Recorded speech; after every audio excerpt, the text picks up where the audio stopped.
चारधाम यात्रा, आस्था, श्रद्धा और पहाड़ों की शांत फिजाओं के बीच अगर कोई आपके दरवाजे पर दस्तक दे, हाथ में एक कागज हो, चेहरे पर मासूमियत हो और वो कहे हम केदारनाथ जा रहे हैं, थोड़ी मदद कर दीजिए, तो क्या आप बिना सोचे पैसे दे देंगे? लेकिन जरा रुकिए, क्योंकि उत्तराखंड के कई शहरों में इन दिनों एक ऐसा संदिग्ध गिरोह एक्टिव बताया जा रहा है जिसने लोगों की दया, धर्म और भरोसे को ही अपना हथियार बना लिया है। देहरादून, श्रीनगर, रुद्रप्रयाग और अब दूसरे पहाड़ी इलाकों तक कुछ युवतियां घर घर जाकर दुकानों पर पहुंचकर और राह चलते लोगों को रोककर उनसे पैसे मांग रही है।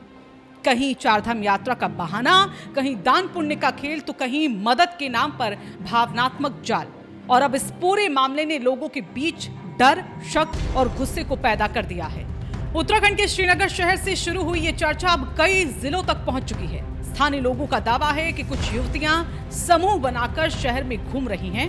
इनके हाथ में एक कागज होता है जिसमें आर्थिक मदद की अपील लिखी होती है। ये लड़कियां लोगों को अलग अलग तरह की कहानियां सुनाती हैं। किसी से ज़रानी कहती हैं कि हम राजस्थान से आए हैं, किसी को ये बताती हैं कि हम चारधाम यात्रा पर निकले हैं और कुछ लोगों से दान पुण्य के नाम पर पैसे मांगते हैं। लेकिन जब लोगों ने इनसे सवाल पूछने शुरू कर दिए तो कई जवाब जो हैं वो संदिग्ध लगे। रहने वाले हो राजस्थान तो फिर एक मिनट हमारे भी तो सुनो। हाँ बताओ बताओ। कि हम लोग केदारनाथ के दर्शन के लिए आए। कल हमारे पास किराया भरा तो जो मेरा खत्म होगा। भाई ये तुम बोल के तुमने अभी हफ्ता 12 दिन पहले भी यही शब्द बोले थे, ठीक है, फिर आज यही शब्द बोल रहे। 15 दिन भगवान के नाम पे झूठ मत बोलो। आप कल कहाँ थे? ठीक है ना? कल कहाँ रुके आप लोग? कल हाँ। हम लोग इधर सब जन इधर कहाँ पे थे? आप बताओ होटल में लड़की, आप हम बोल। तो चले गए थे। अच्छा तुम ये चले कहाँ गए थे? मम्मी के पास। सब हम लोग देहरादून से आते हैं और इधर अच्छा ये क्या है? ये सब एक वो है। अगर तुम लोग जो है यहाँ केदारनाथ दर्शन के लिए आए और तुम्हारे पैसे खत्म हो गए, हमने मान लिया, ये क्या है फिर? ये फर्जी क्या है? ये फर्जी नहीं सर, हम लोग के मुँह से नहीं सुनते, तुम लोग कागज पे अच्छा यहाँ गूंगे बहरे हैं सब। होंगे मेरे के पास। अच्छा बात कर रहे हैं आप तो। ये क्या लिखा हुआ आपने? अच्छा चलो इसमें से जितने लोगों से पैसे मांग रहे हो हमने किससे भी नहीं मांगा। सुन सर, लो। हम लोग तो इधर साइड में अरे थे। पहले मेरी बात सुनो, मुझे पता है कहाँ पे थे आप लोग। यहाँ सामने होटल में बैठे थे, मुझे मत बताओ। मैं हाँ हम वहीं आ रहे थे, हमें पता चल गया था कि वहाँ बैठे। ये अंग्रेजी में लिखा हुआ तुम लोगों ने, और कितने लोगों को अंग्रेजी पढ़ना आता है? क्या लिखा हुआ तुमने? ये कुछ मदद लिखा है इसमें। क्या लिखा हुआ इसमें? मदद लिखा है। नहीं क्या मदद? क्यों मतलब क्या हुआ है? हम लोग घर मकान छोड़ कर क्यों आए मकान छोड़ के? सर आपको पता है राजस्थान अपनी जैसा उत्तराखंड जैसा विलेज नहीं है। है? ऐसा है ये मत समझाओ, उत्तराखंड जैसा नहीं है और वहाँ जैसा नहीं है, ये चीजें हमें मत समझाओ। मतलब यहाँ आप लोग हमें कहेंगे तुम वापस जाना पड़ेगा, कहेंगे नहीं, जाना पड़ेगा। अब सबसे बड़ा सवाल यहाँ पर यह है कि अगर कोई सच में मदद मांग रहा है तो क्या उसके पास कोई पहचान नहीं होगी, कोई ठहरने की जानकारी नहीं होगी, कोई स्पष्ट जवाब नहीं होगा? और अगर मामला सिर्फ मदद मांगने का है तो फिर अलग अलग शहरों में एक जैसे तरीके से घूमने की शिकायतें क्यों मिल रही हैं? मामले की गंभीरता तब बढ़ गई जब श्रीनगर में नगर निगम कार्यालय तक इसकी शिकायत पहुंच गई।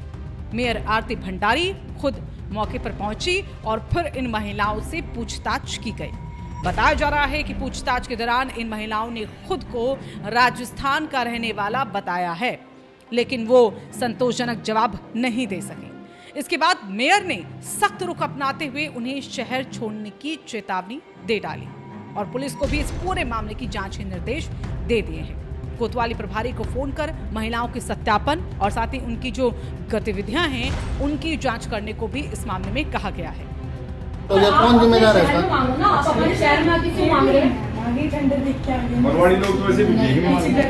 ये गलत बात है। देखिए अपना आधार कार्ड अभी कैसे मालूम है कि तुम्हारा आधार कार्ड सही आधार कार्ड है? तो राजस्थान से यहाँ हुआ और ये मैडम एक ग्रुप नहीं, ये मतलब 3 4 5 6 ग्रुप है ये। बाकी अपना दिखाओ यहाँ हर रूम में चेक कराना है ओरिजिनल। अरे तो केदारनाथ तक पहुंचे हुए हैं। अब वो बुलाना जरा आधार कार्ड। प्रिंट तो कोई कर देगा। नहीं प्रिंट करने ये मेरी बात सुनो, ये कागज उठाओ और अभी के अभी शहर से बाहर जाओ। बिल्कुल दिखाई हाँ, मुझे शहर के अंदर नहीं दिखने चाहिए। शहर के अंदर नहीं दिखने चाहिए आप, अदरवाइज में प्रिंट होना चाहिए, है ना। आप लड़कियां हो, आप जहाँ के हो, आप अपने घर जाओ, ये अच्छा लग रहा है आपको, आप अपने शहर में क्यों नहीं मांग रहे? फिर आप अपने शहर में क्यों नहीं मांग रहे? आप यहाँ वहाँ से यहाँ आके हमारे इतने घूमने वाले लोग हैं, आप उनसे यहाँ 500 रुपये, 1000 रुपये, 2000 रुपये किसी ने दिया नहीं देंगे ना, क्यों देंगे? आपके पास, मैं वही तो कह रही हूँ, आपके पास आपने सिर्फ एक कागज कहीं से प्रिंट करा के लेकर आया, उसके बाद आप पैसे मांग लो, कौन देगा बताओ? चले जाएगा आपके जी तो आज तो कहना बिल्कुल नहीं टालेंगे, बिल्कुल नहीं मैडम, बात वो है कि आपका ना सही बात है, लिखा नहीं होता है किसी का सच। आप कुछ प्रूफ भी तो ले, आप जाओ। अब जरा इस वायरल वीडियो को आप ध्यान से देखिए। वीडियो में कुछ युवतियां दिखाई दे रही हैं, हाथ में इनके कागज है, लोगों से बातचीत और फिर पैसों की मांग। स्थानीय लोग यहां पर दावा कर रहे हैं कि यही वो समूह है जो अलग अलग इलाकों में जाकर लोगों को अपनी बातों में फंसा रहा है। कुछ लोग कह रहे हैं कि ये सिर्फ भीख मांगने का मामला नहीं है, बल्कि इसके पीछे एक बड़ा नेटवर्क भी हो सकता है। हालांकि पुलिस अभी इस मामले की जांच कर रही है और आधिकारिक तौर पर किसी ठगी या अपराध की पुष्टि इसमें नहीं हुई है। लेकिन सवाल यहाँ पर यह है कि आखिर एक ही पैटर्न पर अलग अलग शहरों में ऐसी गतिविधियां क्यों दिखाई दे रही हैं? चारधाम यात्रा सीजन के दौरान उत्तराखंड में लाखों श्रद्धालु पहुंचते हैं। ऐसे में बाहरी लोगों की आवाजाही भी बढ़ जाती है और इसी भीड़, इसी भावनात्मक माहौल और धार्मिक विश्वास का फायदा उठाने की कोशिश करने वाले लोग भी एक्टिव हो जाते हैं। स्थानीय लोगों का कहना है कि कई बार युवतियां घरों के अंदर तक पहुंचने की कोशिश करती हैं। कुछ दुकानदारों ने भी दावा किया है कि उनसे जबरदस्ती पैसे मांगने का दबाव बनाया गया। यही वजह है कि अब प्रशासन लगातार लोगों से सतर्क रहने की अपील कर रहा है। ध्यान रखिए, हर मदद मांगने वाला इंसान अपराधी नहीं होता, लेकिन हर कहानी पर आंख बंद करके भरोसा करना भी खतरनाक हो सकता है। अगर कोई अनजान शख्स आपसे आपके घर पर आता है, बार बार पैसे आपसे मांगता है, भावनात्मक दबाव बनाता है या उसकी गतिविधियां जो हैं वो आपको संदिग्ध लगती है, तो तुरंत पुलिस को सूचना दीजिए, क्योंकि कई बार छोटी लापरवाही बड़ी परेशानी बन जाती है। बताया जा रहा है कि देहरादून और श्रीनगर में पहले भी ऐसे समूहों को लेकर कई शिकायतें जो हैं वो सामने आ चुकी हैं। सोशल मीडिया पर वायरल वीडियो के बाद अब लोगों में डर और सतर्कता दोनों बढ़ गए हैं। रुद्रप्रयाग क्षेत्र में भी लोगों को अलर्ट किया गया है कि 5 लड़कियों का एक संदिग्ध समूह इलाके में घूम रहा है और ये खुद को राजस्थान से आया हुआ बता रही है और लोगों से अलग अलग बहाने बनाकर पैसों की डिमांड करती हैं, पैसों की मांग करती हैं। हालांकि जांच जारी है, लेकिन प्रशासन और स्थानीय लोग अब किसी भी संदिग्ध गतिविधि पर नजर बनाए हुए हैं। और सोचिए, अगर आज ये लोग सिर्फ पैसे मांग रहे हैं तो कल क्या होगा? क्या ये सिर्फ भावनात्मक ब्लैकमेल का मामला है या फिर इसके पीछे कोई और बड़ा नेटवर्क कहीं ना कहीं काम कर रहा है? क्योंकि अक्सर ऐसे गिरोह पहले लोगों का जो भरोसा है उसको जीतने की कोशिश करते हैं, इलाकों की जानकारियों को जुटाते हैं और फिर धीरे धीरे बड़ी घटनाओं की जमीन तैयार होती है। यही वजह है कि पुलिस अब इन गतिविधियों को हल्के में नहीं ले रही, खासतौर पर चारधाम यात्रा सीजन के दौरान, जब उत्तराखंड के शहरों और कस्बों में बाहर से आने वाले लोगों की जो संख्या है वो अचानक बढ़ जाती है। तब प्रशासन के लिए हर संदिग्ध गतिविधि पर नजर रखना बेहद जरूरी हो जाता है। और याद रखिए, सतर्क नागरिक ही किसी शहर की एक सबसे बड़ी सुरक्षा होती है।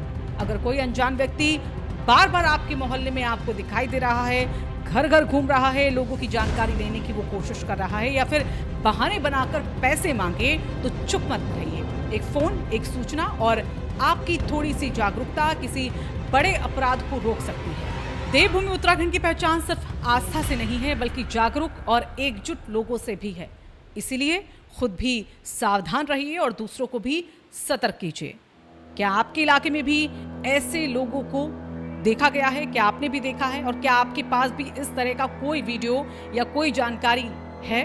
तो कमेंट करके हमें इसके बारे में ज़रूर बताइएगा और वीडियो को ज़्यादा से ज़्यादा शेयर कीजिए, ताकि और जो लोग हैं वो अलर्ट हो पाए, सतर्क हो पाए और ऐसी ही दमदार और बड़ी खबरों के लिए हमारे चैनल को सब्सक्राइब और फॉलो करना ना भूलें।